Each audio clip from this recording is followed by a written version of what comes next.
talofa Samoa, a pa au o le tala le lei mo oi.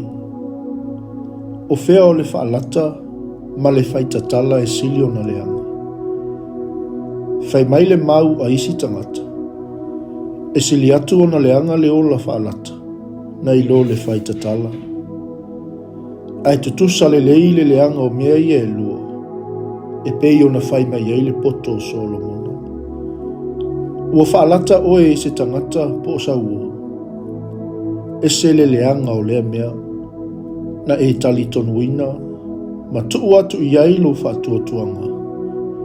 E te iwai atu e whaia se mea sili o na leanga mo oi, po lou a inga foi.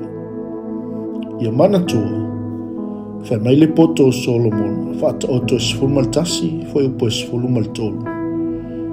O le whea luai ma whea vea, na te whaali upu whaalilu.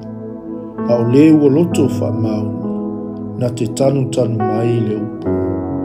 Sa moa o lau tatalu, io vaelo mātou atua. Io mātou alo sa mai nei mea leanga. Ia ese ia te i mātou le ola whaalata, ma le ola whaitatala. E ta uvale ina ai lau whaalatanga. A ia te toina io mātou loto, le wha maoni, mātou te moli mau ina ai, lau tala le lei. Wha mangalo i mātou uma leali ia, le mātou wha le tonu uma. Ono Yesu, wala tuaila mātou tatalu. Ameni. Manuia sa moa le atunu pele.